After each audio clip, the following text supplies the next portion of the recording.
our guest today is Linda Stuart, who has come to us via, through major weather events in Colorado, and managed to find a place where she could get power and and be able to connect with us. So thank you, Linda, for making so much effort. Thank you, Tina.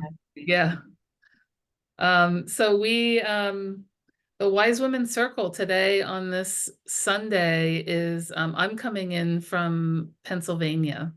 I'm normally in California, and Northern California, about an hour north of San Francisco. But today I'm in Pennsylvania at my mother's house. And just to share, it's been one heck of a week for me because my parents are both elderly, and I came to help my mom post-surgery, and my dad has advanced Parkinson's, and it's just been, wow, you know, it's been a week of taking care of my elderly parents and really coming to terms with, how much support they need. So anyway, just holding all that in my heart as I'm leaving here tomorrow morning. And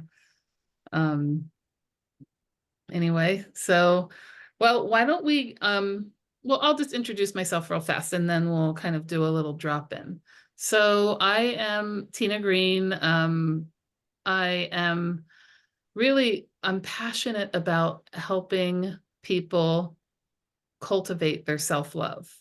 This is a journey that I've gone through myself, and I have really come to feel like it's an essential part of foundation for people. And I'm particularly passionate about helping women cultivate their self-love. And I put together this book that Linda was a co-writer with me on, as well as Natalie and Jane, who are on this call. It's called The Life-Changing Power of Self-Love. And so this is a really big focus of mine right now. And this is where this Wise Women's Circle came into being from, because I felt like, wow, there are so many incredible women that contributed to this book. And I want to get their voices out there and lift them up. But then in addition to the authors in the book, there will be more women coming to this circle. But right now I'm focused on the authors because it is, wow, an incredible group of women, and Linda is one of them. And anyway, it's something I'm really proud of. So I do, I host retreats, and I have a lot of amazing collaborators that we do work together. I facilitate breathwork sessions here in Northern California, and I also work with an organization called Freedom, Folk, and Soul, and we offer a lot of really transformative offerings. So that's where I will leave that. So let's do a little drop in and we'll get going. So if you're comfortable, I invite you to close your eyes, and we'll just take a deep breath.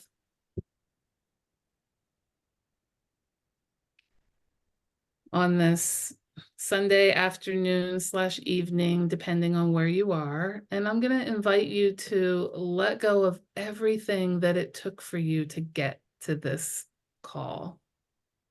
All of the logistics around power outages, everything you had on your to-do list, everything that was going on in your home today, in your weekend, and just really, allow yourself to drop into your heart today.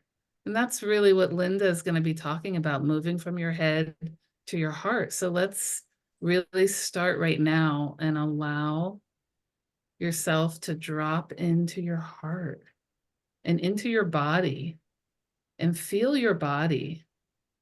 And how does it feel right now sitting in your chair with your feet on the floor? Can you imagine that there's a cord coming out of your feet that will go down through the floor and into the earth, and really branch out into the earth and pull that nourishing energy from Pachamama up into you.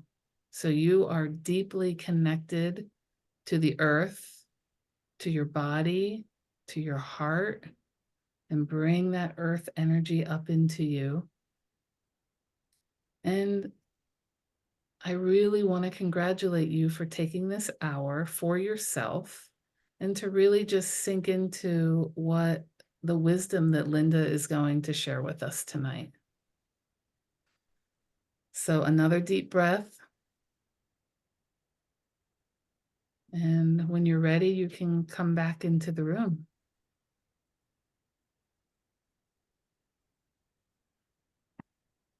All right, so Linda and I have a friend in common who's a really amazing woman, Marcella Friel, who introduced us. When I was putting together this book, I had talked to Marcella about it. She runs an organization called the Women Food and Forgiveness Academy, and it's a great organization. And she connected me with Linda and said, I think Linda would be great for this. And I'm really glad she did. I'm so grateful. In the book, Linda wrote a chapter about Just pass them shuffle. Now you can mix these anywhere you want, it's completely random. Now take the cards back. um, called The Courageous Heart and Grief as a Path to Recreation. And it's really about, really hard end of a relationship that she had and how she was able to really recreate herself and develop her self-love through that process. It's a beautiful story. And so anyway, I just want to introduce you all to Linda Stuart. Thank you, Tina. Thanks so much. Yeah, when I was contemplating this interview, I started reviewing my process and journey to self-love, to greater self-love, because it's always a continuing journey. And it's really a journey that is, it's not just a personal journey. It's not just an individual journey. It's a journey that we all get to work with through our lives, whether it's more conscious or unconscious. The journey is part of how we each move through life. And, when we start to cultivate and develop and understand and have more self-love and forgiveness and compassion, when we do that for ourselves, of course, we're doing it for the whole planet. And so there's great benefit to that. But initially, we always think we're doing it for ourselves, but it turns out we're doing it for everything and everyone. So, my process has been and continues to be a movement into my heart, and also this unfolding communion and connection and understanding of the relationship between the head and the heart. And when I looked at my journey and just did a kind of overall view of it, that's really been part of my process of self-love. It's actually been a combination and a collaborative, I'm going to say the word communion between my head and my heart. And ironically, the journey was a result of the dissolution of two very, very significant relationships over a 12-year time span. So the first relationship I had, we formed it because we had a very, very connected and very connected and high values around our spiritual paths. And then, if I'm really honest with myself, there was a part of me that was unconsciously looking for, you could say, security. And so my fiance at the time, he was wealthy and successful.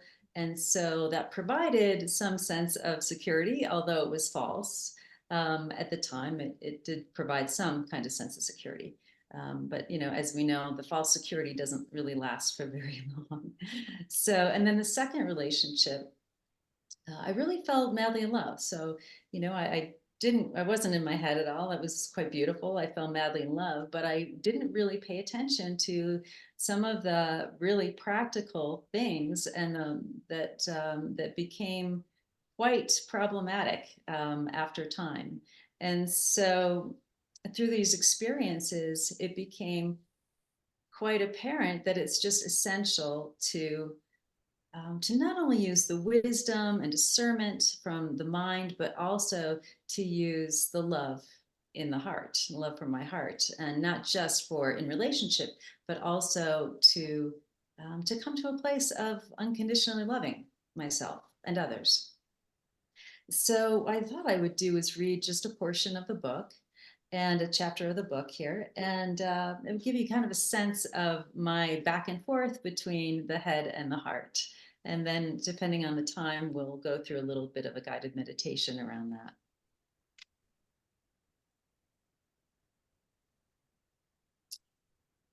So this came after the chapter is called The Courageous Heart, Grief as a Path to Recreation. And so this part of the chapter talks about after the first relationship dissolved, and I was at a friend's house. So I stopped at a friend's home in Arizona. But by the time I arrived, I was ready to open the door to my psyche and dig deeper into my situation. While there, I took the opportunity to work with mushroom plant medicine. I was excited yet apprehensive. During the experience, I saw that it wasn't my fiancé who betrayed me, it was myself. I saw how I betrayed myself by not following my intuition during the relationship, despite seeing many red flags. Realizing this level of self-betrayal was heartbreaking and devastating. JT may have been addicted to substances, but my addiction was not being honest with myself. Ouch. I decided to retreat to Colorado alone, where my meditation community resided. I allowed my heart to continue to break, let myself cry, feel deeply, rage, and scream. Hiking through the Colorado mountains provided a sanctuary for getting real and healing. I evaluated the broken pieces and learned to be gentle with myself by halting the old tendency to beat myself up. For the first time in 20 years of spiritual practice, I started listening to the stirrings in my heart instead of using my practices to bypass my feelings and fix myself.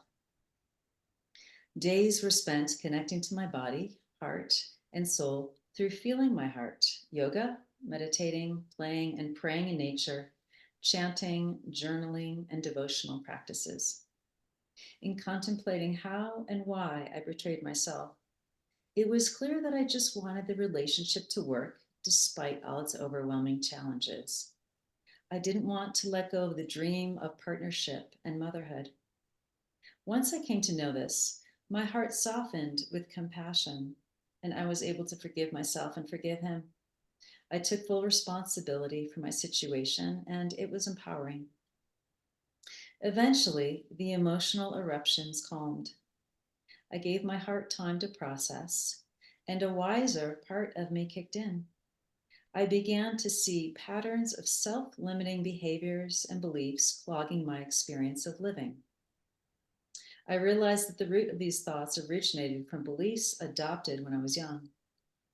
Meditation practice and retreats enabled me to see that who I thought I was a conglomeration of tendencies conditioned into me from my culture and family of origin. Working hard, making a lot of money, and having a family were all part of my programming. Yet, I yearned for a more authentic version of myself. Over the next year, I practiced witnessing my thoughts and behaviors. At first, it was horrifying and shocking to notice the amount of image management, compensating behaviors, people-pleasing I engaged in. I aimed to observe myself, but without judgment. I worked at not identifying with how I showed up. I noticed how sometimes I'd be unusually generous, and that same day, downright bitchy, and other character traits as well. But I was not any of them. I was merely witnessing them. The less I took any of it personally, the less I suffered. It's very difficult at first, and just like any practice, it became easier over time. I also had it in the forefront of my mind that I was programmed from birth, like so many people. Was just trying to do the best I could despite my wounds. I began to experience a kind of motherly love and care towards myself. There was a sweetness to this, and more self acceptance came forth. I found myself engaged in a dual process of tenderly turning towards the wounded parts of myself, coupled with reprogramming. I realized I was so hard on myself for so many years, and this opened up space for self compassion to grow. The more I was aware, the less unconsciousness and pattern behavior controlled my life. After some months, I realized that there was no need to fix myself. The natural unfolding of change organically happened from simply becoming more and more aware in this non judgmental space. It was remarkable. I started to notice I had more energy and enjoyed life more. Creativity and joy began to bloom as I created artwork and skipped and danced. An inner yes to life emerged as I began to heal, appreciate, and trust myself and life. Miraculous opportunities presented themselves. Life felt like a smorgasbord, and I tasted a plethora of experience and experimented with inspired ways to be of service. During this first year of my healing path, it felt like I was constantly throwing spaghetti at the wall.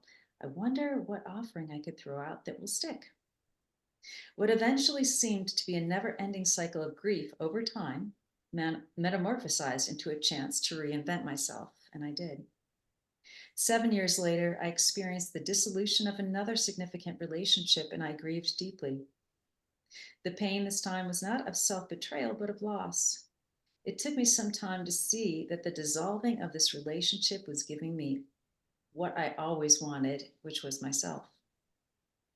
What I've always wanted more than anything else was to intimately know the love in my own heart, to be filled with love from the inside out instead of constantly looking for it outside of myself. As my heart softened from grief, I felt a new kind heartedness toward myself. I appreciated my natural born strengths and giggled at my flaws. I was more accepting of patterns of unuseful thoughts and behaviors. Everything became seen through a gentler and kinder lens. Simultaneously, I was lovingly gazing at myself and neutrally aware of what I witnessed. I was beginning to experience the beloved in my own heart. It was the greatest gift born out of pain and grief, and well worth it. And I got to reinvent myself again, loving Linda 2.0. The courageous heart is not personal, it's an energy, a grace that gives us the capacity to feel and accept what life asks us to experience. For healing and self love to grow, we must welcome and witness everything and everything that comes up in our awareness. It includes victimhood and opening up to what's possible. It's all grist for the mill on the path to greater self love and strength, and the strength to recreate ourselves into whomever we want to become.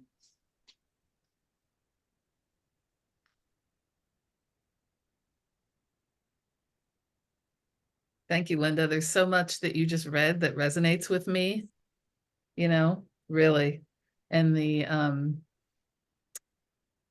whole idea of these relationships that you lost, they were actually your medicine, right? For Yes. being able to step into your own self-love. I mean, I just see that over and over again, and have experienced that myself. Those things that we feel like are the hardest are actually really our medicine. Yes, yes, they're the doorways, right? The most, it seems like the most challenging situations, the most challenging feelings, the most challenging times that we experience end up being such great, such great gifts, and provide so much good information for us as a way we can move forward into who we want to become, whether that's more loving or having more integrity or whatever those qualities are, And when I think about like this whole thing about reinventing myself was not really so much about the tangible things like, oh, like I want to live here and I want to have this kind of work situation and live this lifestyle and whatever. It was really more about, and continues to be more about what are the qualities of being that I want to cultivate? You know, what, because, you know, and it still happens to me where I can get pretty, I can get a little bit undone about things like, like, like where am I going to find an internet at the last minute? Um, but it's like, at the end of my life, I ask myself, like, who is it that I want to be? You know, what is it that I'll be happy that I did? And you know, to take an extra minute with somebody, and you know, but it's basically the qualities of love and acceptance and surrender and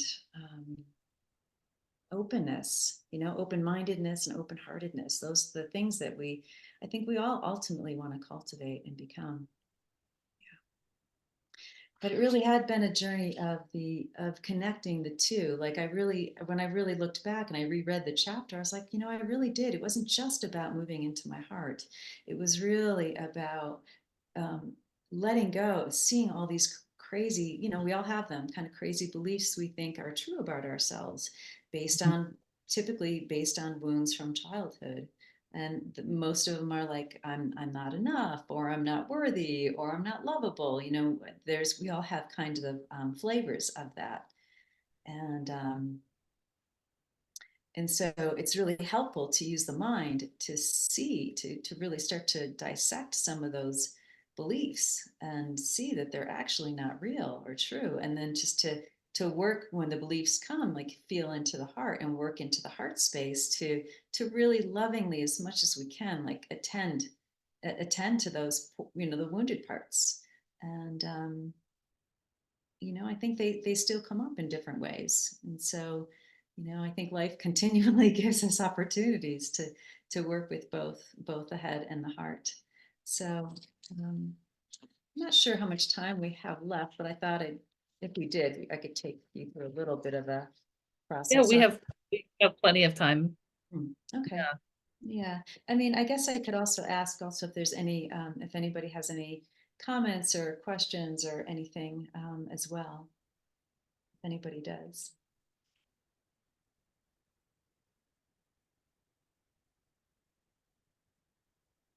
Well, I do. After I after I handed it off to Linda, I realized that I didn't properly introduce you. Oh, I'll okay. take just a quick moment. I'm sorry about that. I want to take a quick moment and do that right now. Um, so Linda founded an organization called Luminous Living.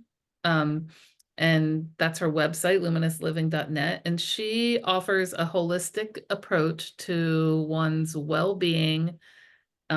She uses ancient and modern modalities, and she's been doing this for a long time. And she guides people into their heart and soul to become more of who they are. Exactly what she was just describing was the process that she just went through, that she has gone through. These healing modalities of consciousness, expanding experiences, promote self-care, healing, transformation, and resting in one's true self. And I know you have a deep background in yoga, right? And shamanism and, you know, many other modalities that she brings together to help individuals. So sorry I didn't do that in the beginning. That's okay. Yeah, that's okay. Thank you, Tina. Yeah, yeah.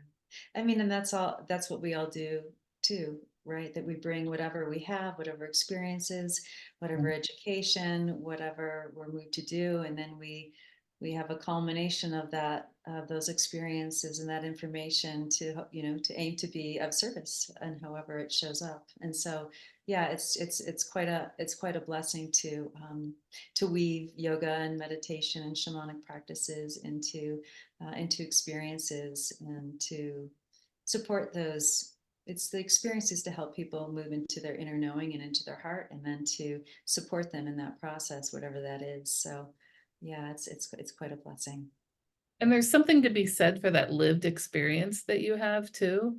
I mean, it's, you know, if you're looking to cultivate self-love or, you know, really be true to yourself, and you know, working with someone that has like, you know, like Linda, that has gone through that journey herself, there's a knowing that you get of like, oh, you know, saying affirmations to myself just doesn't really work until I do this deeper work. Like you really get a knowing of like what needs to happen to open things up and move that energy. So Yeah. Yeah. And it's also like like also, it's not just that it's coming, that I'm sharing the experience, but also whoever I'm working with, they are offering so much because I can see parts of myself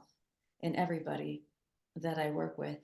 And more and more and more, I can see the gift of who they are and what they're offering me as well. So it feels like, it could be a number of different things. It could be reminders, it could be different reflections, but it's, in a way, it's all serving love, that's all serving love in and of itself.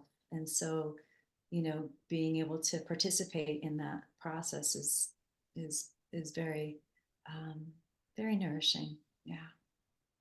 Yeah. and so let me just ask you a question. When you were able to really come through the other side of this, what did that freedom feel like to you?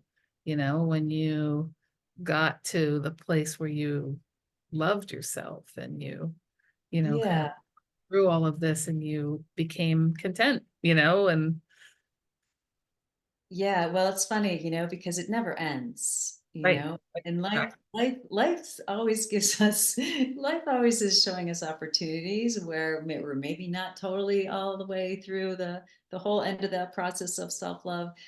So it's just a constant journey. But what had come up was, after that last relationship, I said, there's no way I'm getting involved with anybody for quite some time. And then when somebody showed up, not too long ago, and I started relating with, there's a part of me that was like, wow, I don't want to, I almost don't, I don't know if I want to get involved in a relationship because this feels so good. Like there's so much fulfillment within myself that's like, oh my gosh, I don't know if I want to mess with this in a way, and I'm still kind of working that out and grappling with that, like, and that for me, that some of that means like how much time. It's like it goes back to the simple practices, like what do I need, how much time do I need, how much alone time do I need? How much downtime?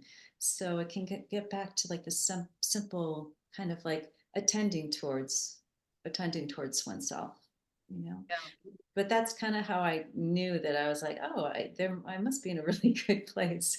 That there's nothing in me that really was like, oh, wasn't sure I wanted to get into kind of relating again that way. So Yeah, and I found that like kind of one of the things I heard in what you said was about, you know, you were happy being with yourself, yeah. right?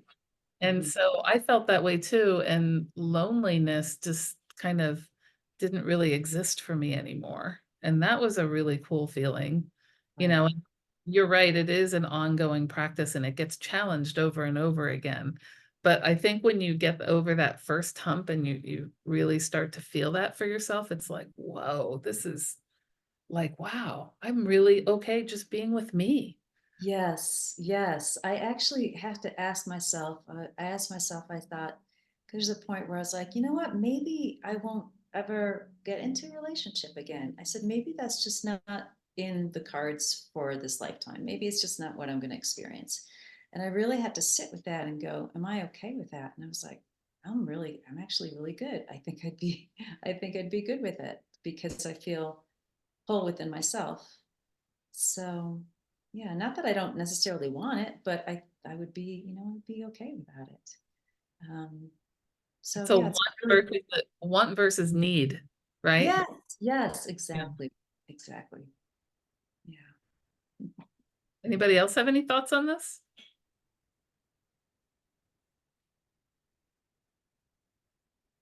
No? Okay. Well, where did you want to take us next, Linda? I could take it through a short meditative kinds of things. Yeah, I could try that for, I don't know how much time do we have? Because I'll just have to. You have about 15 minutes, so you're good. Yeah. Oh, okay, but that's the whole thing. So I'll take like a couple minutes maybe for No, that. but you have 15 minutes to you.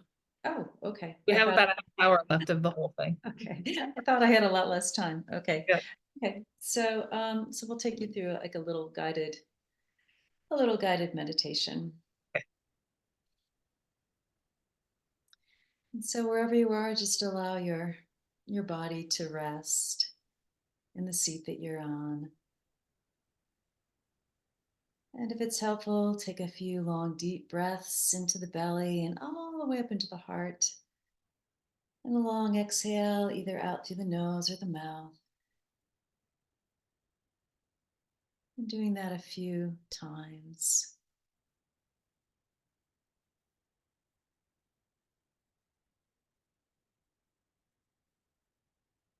Maybe one more time. Deep breath into the belly and all the way into the heart.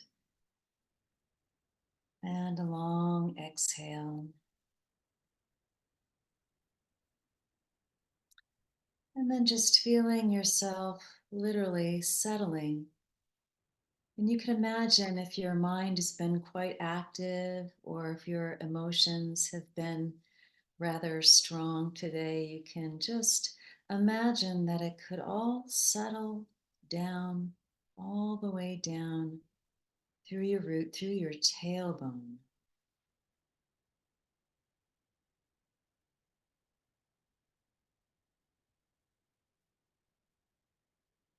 And just start to notice with your attention at your root, your tailbone, the sit bones, maybe even your feet. Just allow that area to soften and to relax.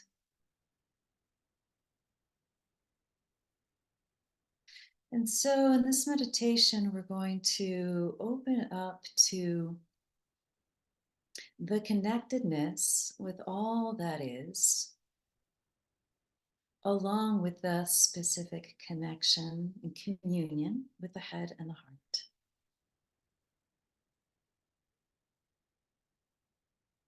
And so, as we did earlier in our time together, just gently send your energy down all the way to the earth. This incredibly beautiful, nourishing being that holds us and nourishes us every day. Draw your attention, imagine you could draw your attention all the way down and down, down to the core of the earth. And imagine that at the core of the earth, your cord is attached to your name. Remembering and knowing that you belong here. You are part of everything, as well as all the elements of the earth.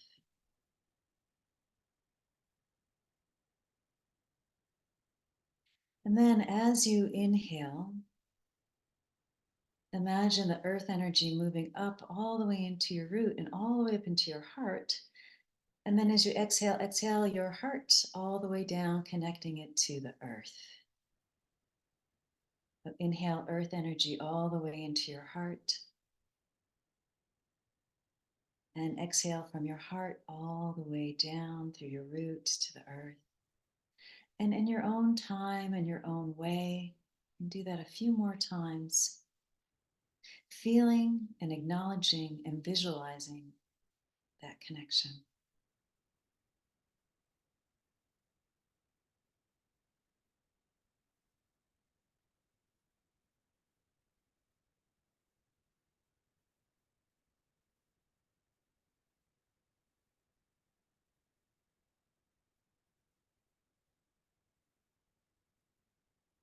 Eventually, settle your attention back in your heart. And then we're going to acknowledge our connection to, you could call Great Spirit or the universe or God, whatever word resonates with you.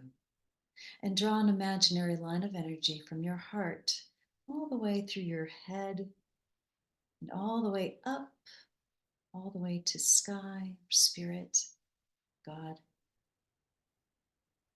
And then as you inhale, inhaling that energy all the way down through your crown, through your spine to your heart. And then as you exhale, exhale your heart energy connecting back up. And continue that process a few times.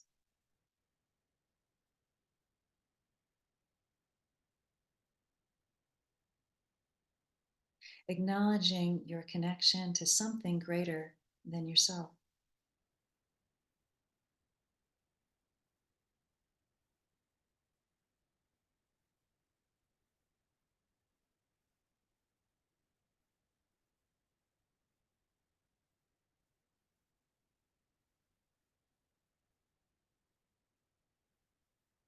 And then, whenever it feels right, drop your attention back to your heart. And then draw an imaginary line of light from your heart through up to your head. You can think of your mind. You can think about it as in terms of your intuition, the wisdom mind, your inner knowing. So imagine that connection between your heart and a light line of energy from your heart to that area of your head and back down through your heart. Inhaling and exhaling. And as you do that, intend for the connection for these two to be in complete communion with each other, giving each other the information to move forward in life from a place of love and wisdom.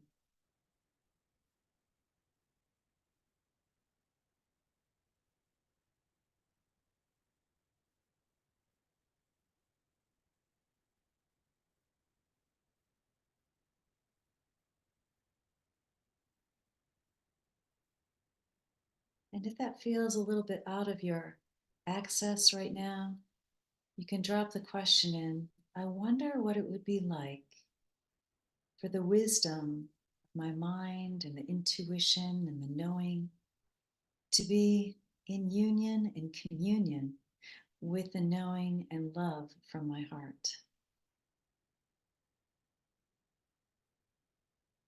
To be supported by the earth, supported by the universe.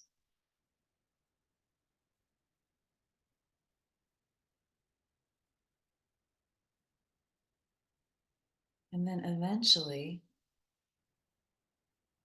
settle your connection between the head and the heart.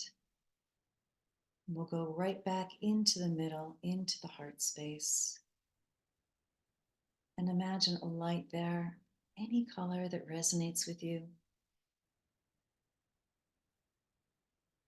And imagine it just getting brighter.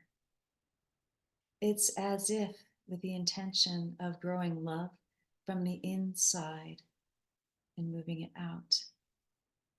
Allowing the rays of light from the heart to move through every place in your whole being, in your body, in your cells, in your organs, in any place that might be a little challenging for you right now. The light moves through the layers of being, your emotional body. The light penetrates your mental body.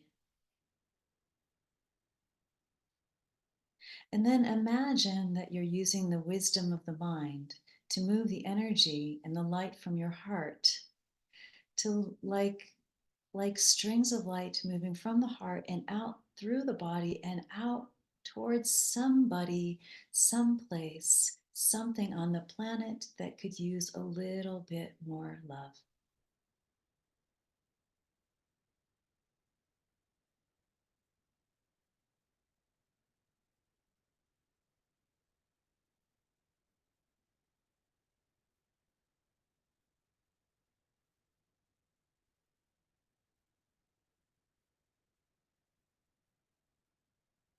Just imagine the rays of light, threads of light shimmering out. People, places of darkness, places of grief, places of war, places of personal pain.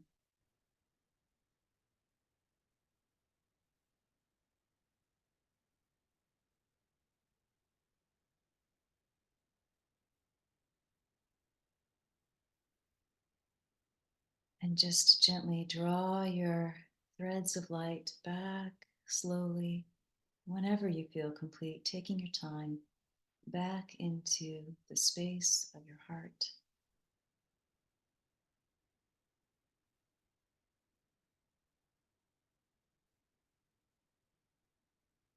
And just take a moment to register what came through for you in the experience.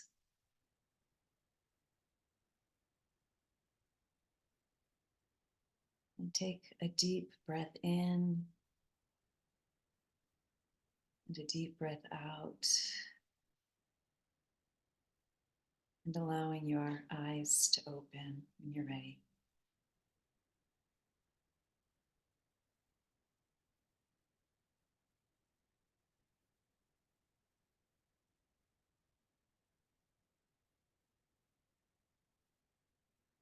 Thank you so much, ladies. Thank you. So I'd love to hear if there's anything that showed up for anybody.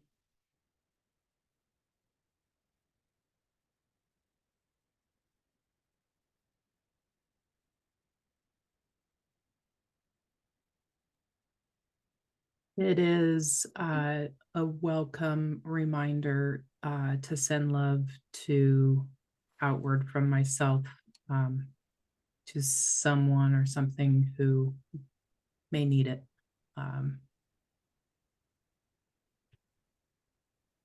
It's not always the easiest. And that's probably where it needs it the most. So thank you for that. Yeah, thank you for sharing that. Yeah. It can be challenging just because it seems like there's so many things are going on for each one of us. That sometimes it's good to be reminded to send it out sometimes. Thank you, Nellie. And it looks like Jane has her hand up. Yeah. I like to say that I felt very much in my body and I felt the love, and I have been able to get there more often, just trying to get out of my head. But that meditation was really good and it got me there. So I want to thank you for that. I'm glad to hear that. Yeah, thank you for sharing, Jane.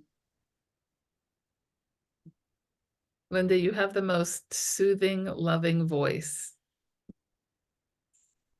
Thank you. Julie, I want to know what it was like for you doing that in Whole Foods. Right. I will admit I'm usually pretty good at dropping it. But that was, I'm a little distracted because there's a lot going on here. And there was right when you said bring love to someone else, like there was a disgruntled customer creating huge singing. So I was like, and it's like probably not too far from me. So I was like, okay, send him love. Just and what I've learned over time is to not fight with myself if it's not, like the goal is just to be with what is coming up, and that was what is coming up. So I'm gonna get a class. So thank you. It's beautiful. Thanks, Jules. Thanks, Julie. Sorry to put you on the spot. I was just thinking about you being in Whole Foods. A little distracting.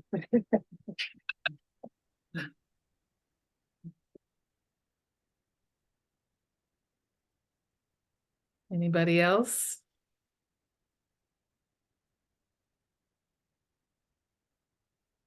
Thank you so much, Linda. That was beautiful. And I Thank you. have a Share. poem. So should I read it now or wait till the end here? Yeah, we'll wait till the end to do that.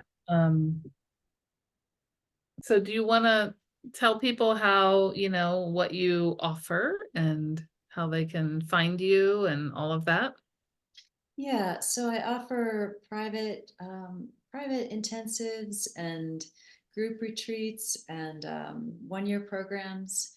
And so, as I was saying earlier, it's based on the different modalities I've used. For the 1-year program, I'm looking into, and I'm going to be working with and collaborating with a number of different people in the field, wellness people in the field. So I'm thinking about there's different teachers and healers that I'm bringing in for this program. And so the program it's designed to develop community and to also do your own personal introspective work. So it's a combination of one-on-one work and then community work. And then I'm also offering, actually my friend whose home I'm staying at right now, that has the internet. She does sound healing. So together we're offering sound healing and I rest yoga nidra events and cacao ceremony together. And yeah, so I offer different kinds of plethora of different support material and monthly support material, monthly support programs. So many different kinds of ways that I work with people at this time. Great. So thank you so much, Linda. And thank you, Natalie is helping us out and she's putting some links in the chat. So if you want to see what she's putting in there. Our next Wise Women Circle is on the 21st, and we have it the first and third Sunday of every month. There's a different person who's going to bring something totally different. And next one is Madrone Khalil, who was also a co-author in the book. And Madrone's a really amazing woman. She travels the world and is just constantly working on learning and growing and sharing that with other people.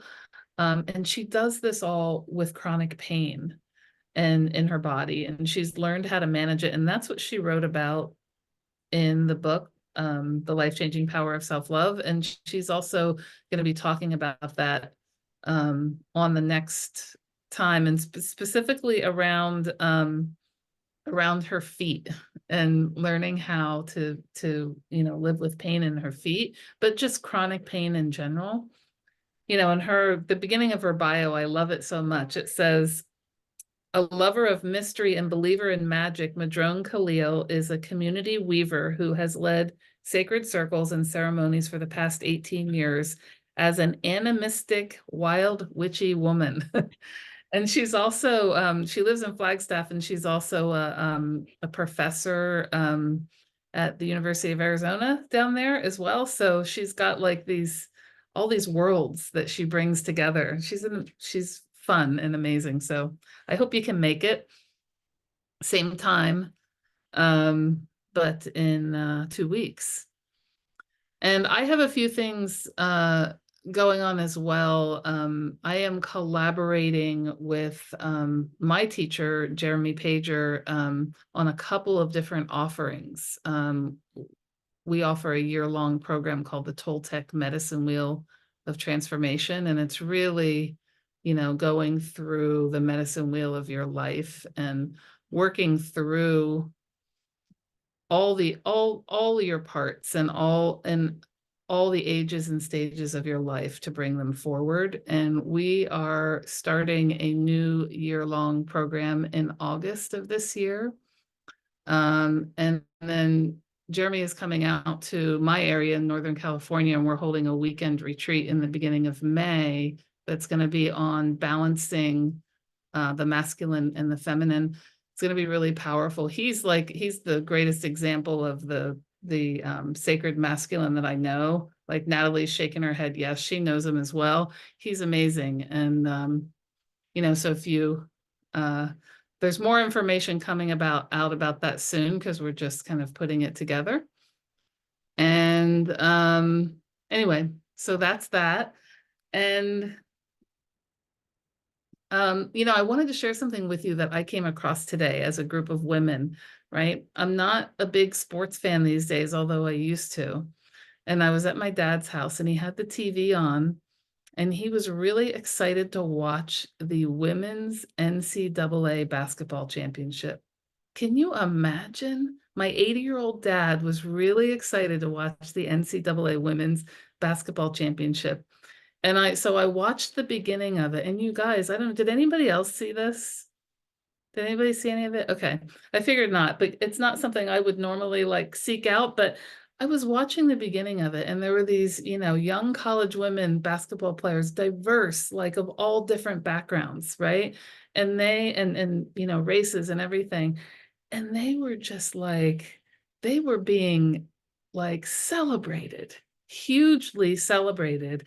And this was on ABC. It was on like primetime sports, you know, and it was just really exciting to see women's sports getting so much positive attention, and really they were it was exciting to see how, you know, these women were being celebrated, and these young college women who were like incredible athletes were being celebrated. And I wanted to share that. It lit me up today. I was like, wow, look at this. And my 80-year-old dad is into it. That's so exciting. Anyway, so that was kind of a cool thing. You'll probably see something about it in the newspaper because it's so big right now. And it's in the news, you know.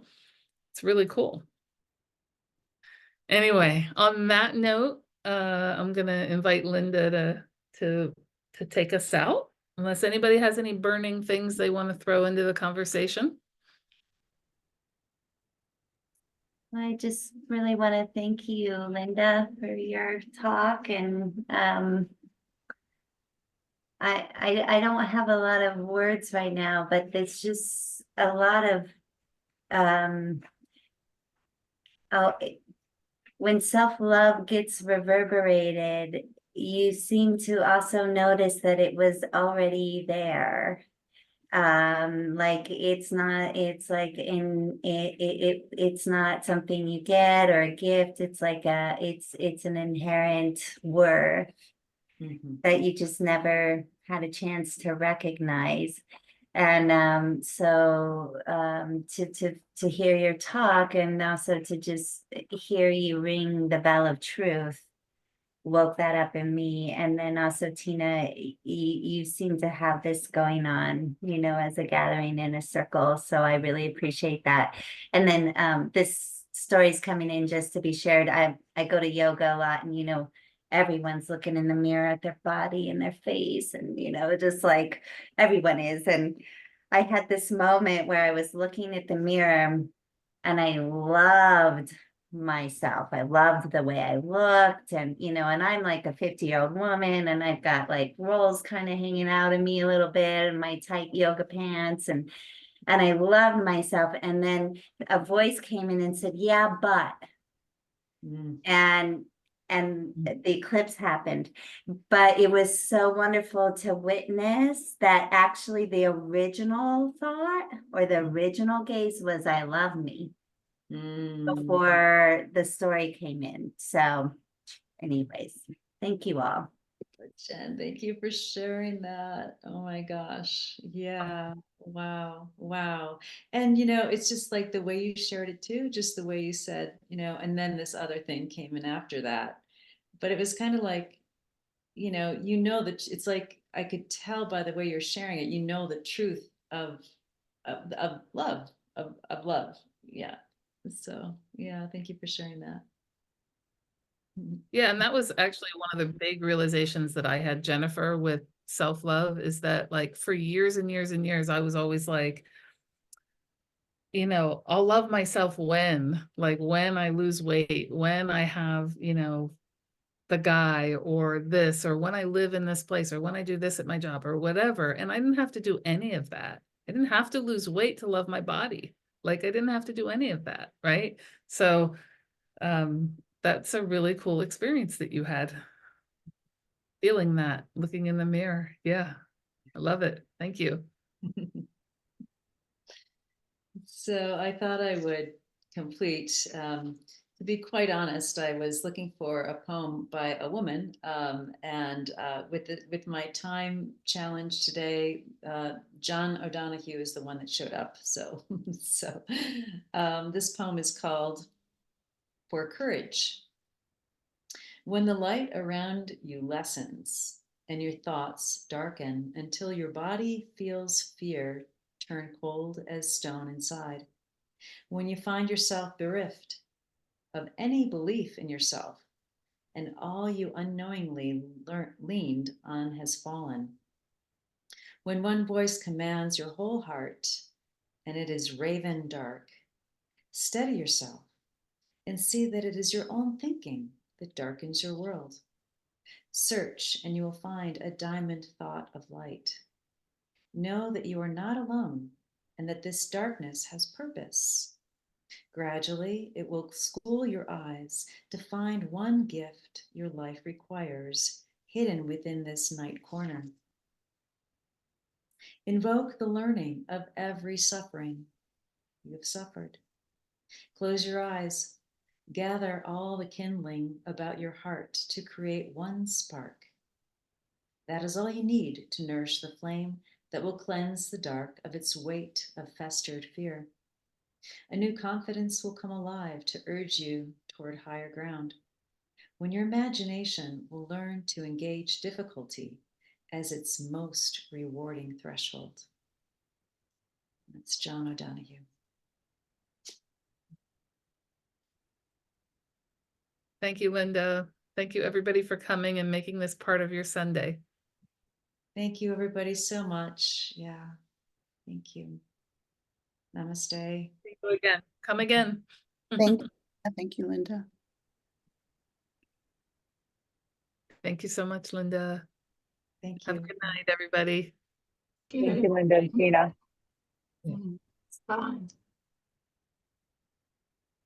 Thank you, Zoe.